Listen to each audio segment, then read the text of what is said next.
खुशी भी है, लेकिन असली खुशी हमें तब होगी जब हमारे हाथ पे जो हमारा मूल कानून, मूल निवास हमारे हाथ में आ जाएगा, तब हमें जो है। सौरभ जोशी सुबह उठने से लेकर रात को सोने तक की सारी बातें करते हैं, बस उत्तराखंड के सवालों, मुद्दों, समस्याओं पर पूरी तरह चुप्पी मार लेते हैं। हम देश का बाहुबली जिसने कब्जा दी उत्तराखंड में पहाड़ियों की जमीन, खेत में जमीन कब्जाने का लगा आरोप अब कर दिया बड़ा जमीन घोटाला।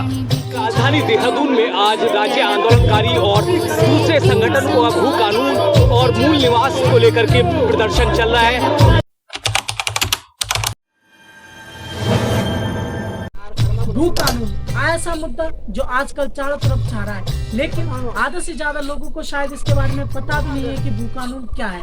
तो आज मैं अपनी वीडियो में इसी के बारे में बात करने वाला हूँ कि भू कानून है क्या। तो भू कानून ऐसा कानून है जो उत्तराखंड की भूमि को बचाने के लिए शुरू किया गया था। तो सन 2000 में जब उत्तराखंड उत्तर प्रदेश से अलग हुआ था, तब एक कानून लागू किया गया था, भू कानून। वैसे तो 1950 से ही चल रहा था, जिसमें से कि कहा गया था कि उत्तराखंड में अगर कोई भारी व्यक्ति रहता है तो वो कोई भी जमीन नहीं ले सकता 1950 में। लेकिन जब 2000 में उत्तराखंड उत्तर प्रदेश से अलग होकर एक राज्य बना, तब इसको जो जमीन वो लेगा उसको 500 मीटर कर दिया गया कि 500 मीटर से अधिक वो जमीन नहीं ले सकता।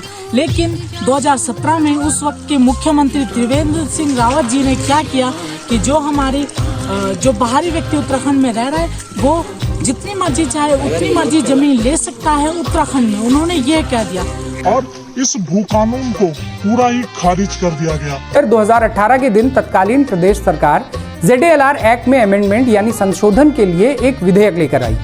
इसमें धारा 154(2) जोड़ते हुए पहाड़ों में जमीन खरीदने की अधिकतम सीमा भी खत्म कर दी गई और कृषक होने की बाध्यता भी। इसके साथ ही इस संशोधन में धारा 143A जोड़कर कृषि भूमि का भू उपयोग यानी लैंड यूज बदलने की राह भी बेहद आसान बना दी गई।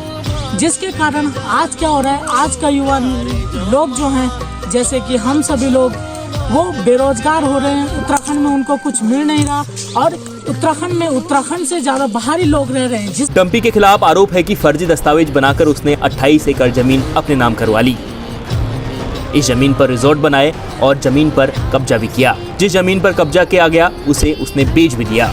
पहले रानीखेत में जमीन कब्जाने वाले डंपी पर इस बार जिस जमीन की हेराफेरी के आरोप लगे हैं, दरअसल वो जमीन वक्फ बोर्ड की है। इस कारण से हमारी उत्तराखंड की संस्कृति खत्म होती जा रही है, उत्तराखंड में बेरोजगारी बढ़ती जा रही है और उत्तराखंड की संस्कृति को भी बहुत ज़्यादा नुकसान पहुंच रहा है। तो हमारा फर्ज बनता है, हम युवा नेता है कि इस चीज़ पे वीडियो बनाएं और इस चीज़ को सपोर्ट करें। मांग है उत्तराखंड के मुख्यमंत्री जी से और प्रधानमंत्री जी से कि प्लीज़ उत्तराखंड में कानून को वापस ला दिया जाए और जितने भी बाहरी व्यक्ति यहाँ पे रह रहे हैं उनको यहाँ या तो ज़मीन दीजिए। जो यहाँ से 25 साल से ज़्यादा रह रहे हैं सिर्फ उन्हीं को यहाँ पे 250 मीटर की ज़मीन मिलनी चाहिए, उससे ज़्यादा नहीं मिलनी चाहिए और उत्तराखंड में बेरोजगारी खत्म होनी चाहिए। यही हमारी मांग है कि हमारा ही फर्ज बनता है कि हम इस चीज़ को रोकें और जितना मुझसे बन सक रहा है मैं उतना ही कर रहा हूँ। मेरा फर्ज है वीडियो बनाना।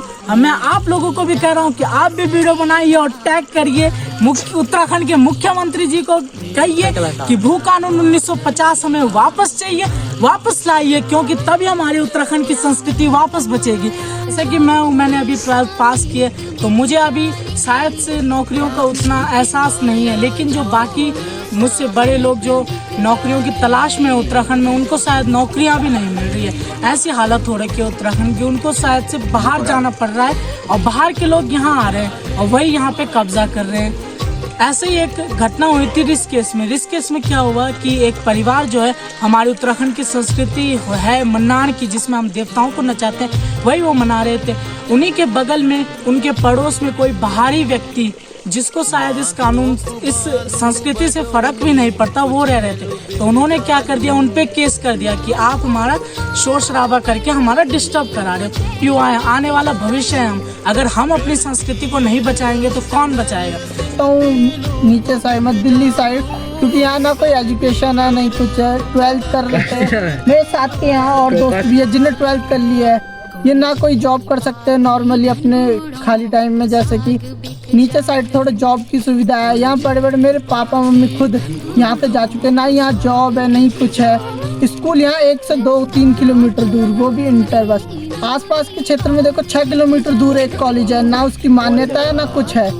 यहाँ कोई रहना ही नहीं चाहता, और ऊपर से यहाँ दूसरे जगह से आने वाले लोग, उनकी वजह से यहाँ की वैल्यू कम हो रही है। जो यहाँ के लोग हैं उनकी सुनाई नहीं जा रही, उनकी बातें सुनी नहीं जा रही। कैसे सुनी जाएगी जब यहाँ पॉपुलेशन यहीं के लोगों की कम होती चले जाएगी, तो यहाँ कैसे रहेंगे। जैसे पाकिस्तान में हिंदूज़ की वैल्यू बहुत कम है, आप देख सकते हैं, ऐसे यहाँ उत्तराखंड की वैल्यू इतनी कम होते जा रही है।